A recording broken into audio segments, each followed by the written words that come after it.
Forget the cinematic standoff in the middle of a deserted, sun-baked street at high noon. The most famous gunfight in American history was a chaotic, point-blank slaughter in a freezing, 15-foot-wide dirt lot beside a photography studio. You are standing in Tombstone, Arizona territory on the 26th of October, 1881.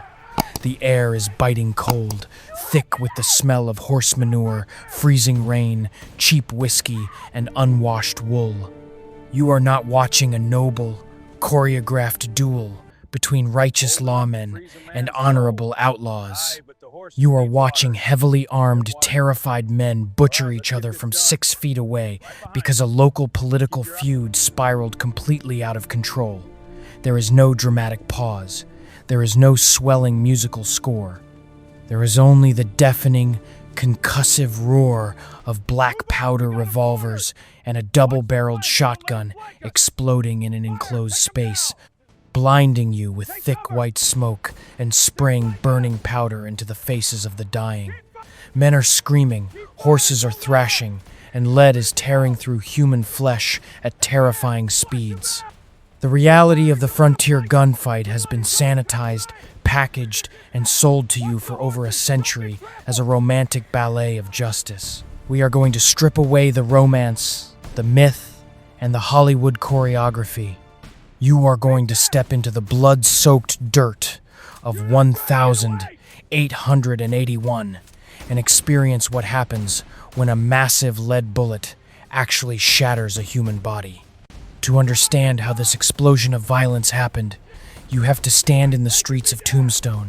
You are not in a quaint, quiet western village. You are in a hyper-industrialized, deafening boomtown built directly on top of a massive silver strike. The ground beneath your boots vibrates constantly from the massive stamp mills crushing ore 24 hours a day. Noise is inescapable here, a mechanical, rhythmic pounding that grinds at your nerves and makes a quiet conversation impossible. Toxic silica dust from the mines chokes the air you breathe, mingling with the stench of thousands of sweating pack mules. Raw human sewage dumped directly into the narrow alleys and the acidic tang of cheap coal smoke. This town was thrown together overnight to service the mines. You are walking past structures that are barely buildings. Many are just canvas tents stretched over rudimentary wooden frames, or false front facades nailed to uninsulated, paper-thin pine boards. This improvised architecture creates a deeply lethal environment. The entire town is a tinderbox waiting for a stray spark. Tombstone burned to the ground twice in consecutive years, the flames moving so fast through the dry pine that residents had to abandon everything and sprint for the barren hills just to survive. Yet, they rebuilt it immediately, using the exact same cheap, flammable materials, guaranteeing the danger remained. You are never safe from the violence of others, even in your own bed. When a drunken miner fires a heavy, 45 caliber lead slug in the saloon next door, that bullet does not stop at the wall. It punches through the thin pine, crosses the alley, tears through your canvas wall, and strikes you in your sleep. There is no cover. The physical space you occupy offers absolutely zero protection from the lethal metal flying through the air. You live in a state of constant, low-grade physical vulnerability. The streets themselves are hazards. You navigate deep ruts of hardened mud, dodging runaway freight wagons and navigating wooden boardwalks rotting from the harsh desert sun and sudden torrential rains. The men walking past you are heavily armed, but they are not the elite marksmen of legend. They are exhausted, unwashed, heavily intoxicated miners, cowboys, and transient drifters. Their holsters are cheap leather, often poorly fitted, holding single-action revolvers that weigh nearly 3 pounds fully loaded. Carrying these weapons is cumbersome.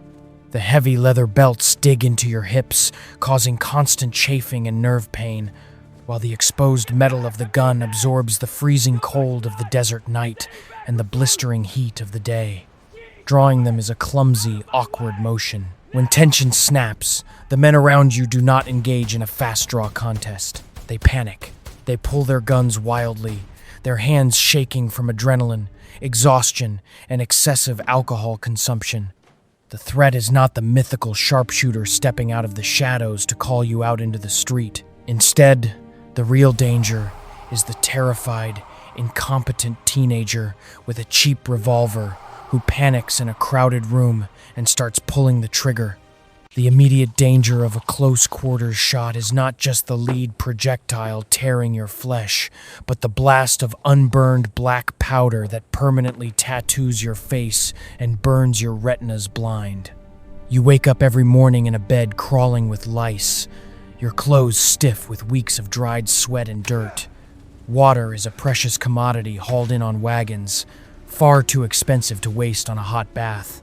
You eat a monotonous, heavy diet of salted pork, beans, and hard biscuits, choking it down with cheap, adulterated whiskey colored with chewing tobacco and raw alcohol that burns your throat and clouds your judgment.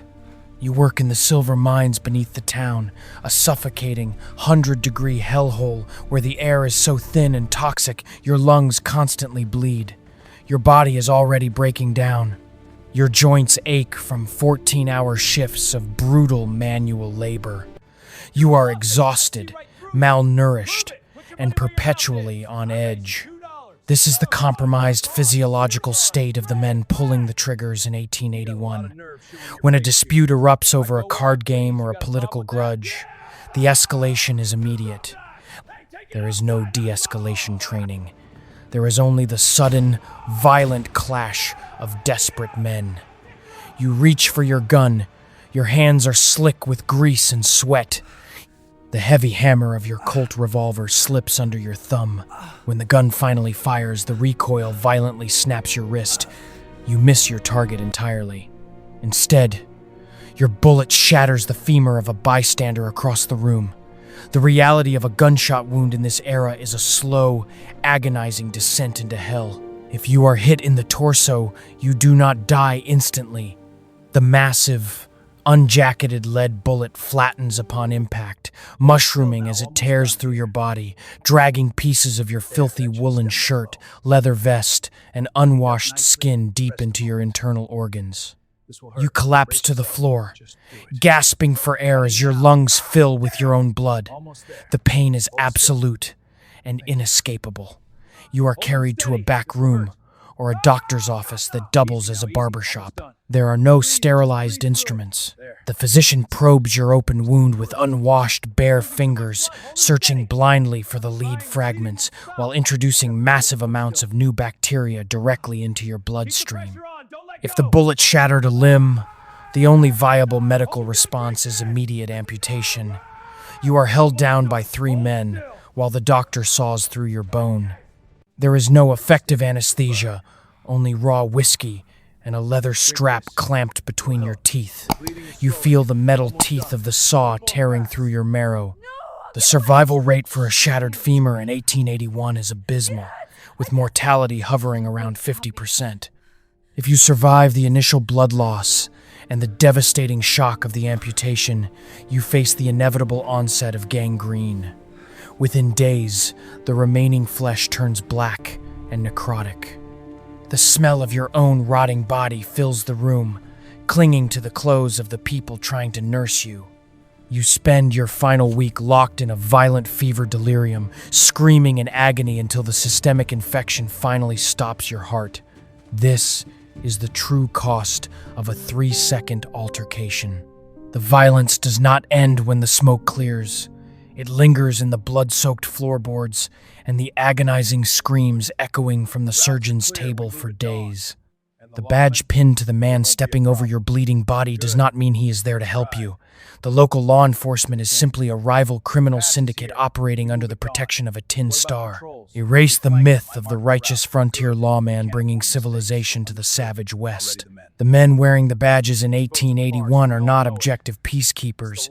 They are political enforcers, saloon owners, and gamblers who use the law as a weapon against their business rivals. The famous gunfight was not a battle between good and evil. It was a violent turf war between a Republican law enforcement faction and a Democratic cowboy syndicate, fighting for control over lucrative smuggling routes, local elections, and tax collection.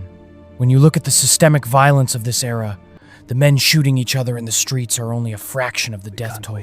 The true slaughter is structural, built into the very foundation of the territory.